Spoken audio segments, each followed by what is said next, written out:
আমি যখন যে কোনো রাজনৈতিক কর্মসূচিতে মানুষকে যা কথা দিই, আমি চেষ্টা করি আমার শরীরের শেষ রক্তবিন্দু পর্যন্ত সে কথা আমি রাখবো। আমি ভেবে কথা দিই, আর যখন কথা দিই কথা রাখি।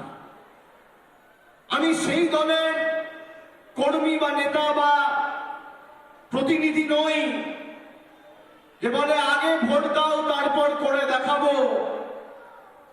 আমি কাজ করে দেখাই, তারপর আপনাদের কাছে বলি কাজের হিসাব নিন আর ঐক্যবদ্ধভাবে কাছের উপর জোড়া খুলে ভোট দিন। এটাই অন্য রাজনৈতিক দল আর আমাদের মধ্যে পার্থক্য। আর অনেকে ভাবছে একবার তো অভিষেক বন্দ্যোপাধ্যায় বার্ধক্য ভাতা দিল, পরের মাসে পাবো তো। ৭৬,১২০ জন যারা আজকে বার্ধক্য ভাতা পাচ্ছেন, আমি আজকে এই সভা থেকে আপনাদের কথা দিচ্ছি, আমি অত্যন্ত আশাবাদী যে অত্যন্ত শীঘ্রই আমাদের রাজ্যের মানবিক মামাটি মানুষ সরকার বার্ধক্য ভাতা চালু করবে। কেন্দ্র সরকারের উপর আমার আস্থা নেই, ভরসা নেই। যদি করে আমাদের মানবিক সরকারই করবে। কিন্তু যেহেতু আমি মানুষকে কথা দিয়েছিলাম, সেই কারণে আমি জানুয়ারির ৭ তারিখের মধ্যে আপনাদের বার্ধক্য ভাতা পৌঁছে দিয়েছি।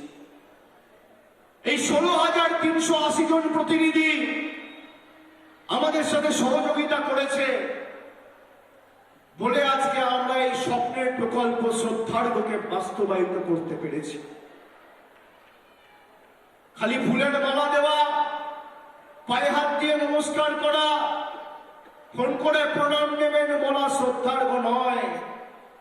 একটা গরিব মানুষ কোথায় রয়েছে, তার জীবন কিভাবে চলছে, তার দুমুঠো ভাত জুটলো কিনা, সেই খোঁজ যারা নেয় প্রকৃত শ্রদ্ধার্ঘ্য তারাই জ্ঞাপন করছে। আজকের এই সভামঞ্চ থেকে আমরা ১০০ জনকে চেক দিয়েছি। আজকে রবিবার, ব্যাংক বন্ধ। কাল সোমবার, তারপরের দিন মঙ্গলবার, তারপরের দিন বুধবার, ৮ তারিখ, ৯ তারিখ, ১০ তারিখ, ৮, ৯, ১০-এর মধ্যে ডাইরেক্ট ব্যাংক ট্রান্সফার আর আরটিজিএস এর মাধ্যমে ১৬,৩৮০ জন কর্মী সমর্থক ৭৫,১২০ জনের অ্যাকাউন্টে সরাসরি ১,০০০ টাকা করে বার্ধক্য ভাতা পৌঁছে দেবে। ভারতবর্ষের কারো রাজনৈতিক কোন নেতার কোন লোকসভা কেন্দ্রে, এমনকি প্রধানমন্ত্রীর লোকসভা কেন্দ্রেও করে দেখাতে পারেনি। স্বাধীন